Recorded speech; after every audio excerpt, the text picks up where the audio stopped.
Huruf miring adalah huruf yang dicetak lebih miring daripada huruf-huruf yang lain. Jika huruf lain tegak, maka huruf miring itu dibuat agak diagonal. Kalau di Microsoft Word, maka kita memblok sebuah kata lalu kita menekan tombol italic sehingga hurufnya miring. Huruf miring yang pertama dipakai untuk menulis judul buku. Nah, tadi disebutkan judul buku harus miring dan diawali huruf kapital. Judul buku, majalah, atau nama surat kabar termasuk dalam daftar pustaka. Di sini ditulis, saya sudah membaca buku Salah Asuhan. Salah Asuhan adalah judul buku, sehingga dia ditulis dengan huruf awalnya kapital.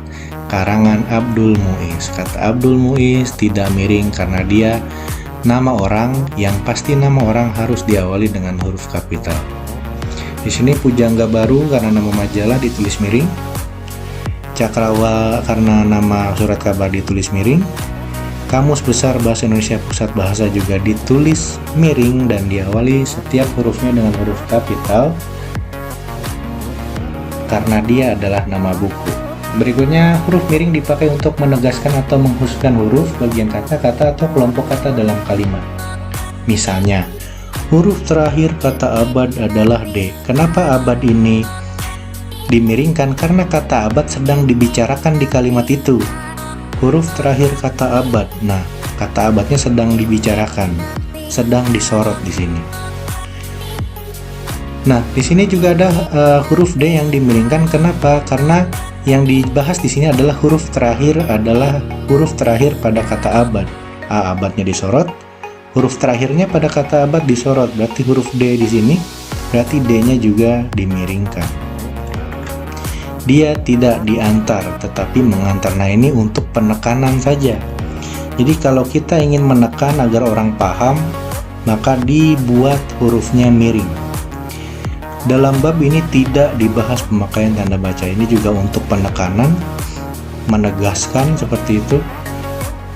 Nah, di sini juga ada contoh, buatlah kalimat dengan menggunakan ungkapan lepas tangan. Ini juga huruf yang ditegaskan. Lanjut, selain itu huruf miring juga digunakan untuk ungkapan bahasa daerah atau bahasa asing seperti di sini. Upacara pesijuk tepung tawar, ini bahasa daerah, bahasa Aceh. Ditulis miring karena merupakan bahasa daerah murni. Nama ilmiah buah manggis ialah Garcinia mangostana. Ini adalah nama asing, istilah asing, jadi ditulis dengan huruf miring. Ungkapan Bhinneka Tunggal Ika, karena ini juga bukan bahasa Indonesia tapi bahasa Sanskerta, maka ditulis dengan huruf miring. Nah, sebagai catatan, meskipun berbahasa asing, tapi kalau nama lembaga yang berbahasa Inggris misalnya, walaupun menurut kita itu adalah bahasa Inggris, tapi tetap tidak ditulis miring. Selain nama lembaga, nama orang yang merupakan nama orang yang mungkin menurut kita, wah, nama orangnya ini bahasa asing nih, bahasa Inggris nih, misalnya White Brown namanya si White Brown, wah berarti miring. Tidak, untuk nama orang itu tidak dimiringkan. Nama orang, nama lembaga tetap ditulis tegak. Nah, untuk huruf yang kita tulis tangan atau digunakan menggunakan mesin tik ketika mengetiknya, maka kita tidak bisa membuat tulisan miring karena ada orang yang tulisannya sudah miring.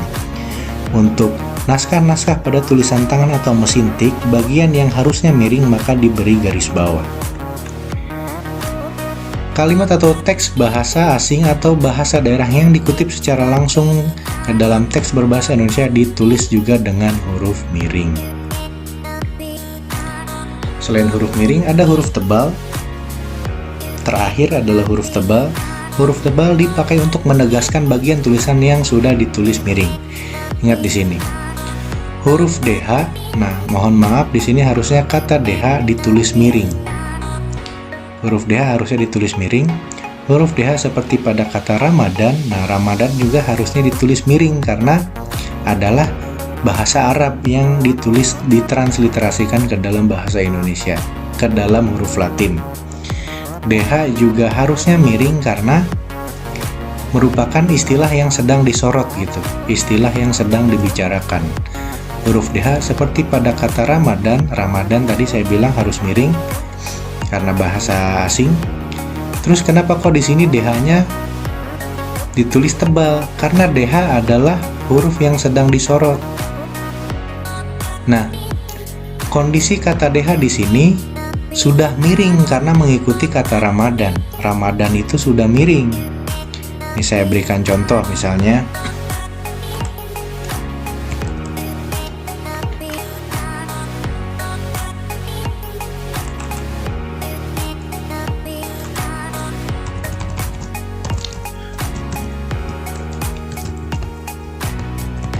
Kata Ramadan sudah berbentuk miring. Nah, yang sedang menjadi sorotan adalah huruf DH. Huruf DH karena sedang disorot kita miringkan pada kata Ramadan tidak terdapat dalam ejaan bahasa Indonesia. Huruf DH kenapa miring? Karena sedang disorot. Pada kata Ramadan, kenapa Ramadan miring? Karena bahasa asing. Tidak terdapat dalam ejaan bahasa Indonesia. Nah, karena yang dibicarakan adalah huruf DH, maka huruf DH-nya harus dimiringkan. Masalahnya adalah huruf DH ini kondisinya sudah miring. Kalau miring lalu dimiringkan lagi, nanti DH-nya akan tiarap, miring kuadrat. Maka untuk menandainya menggunakan huruf tebal. Seperti itu. Maka di sini dicontohkannya dengan huruf tebal. Kata et juga sama. Di sini et itu harus ditulis miring karena bahasa asing. Dalam ungkapan ora et labora juga ora et labora sebenarnya ditulisnya miring.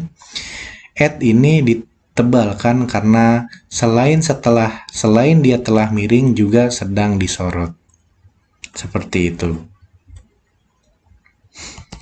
Nah, huruf tebal juga digunakan di dalam sub-sub judul dalam karya tulis ilmiah seperti ini. Jadi sub-sub judulnya itu ditulis dengan huruf tebal.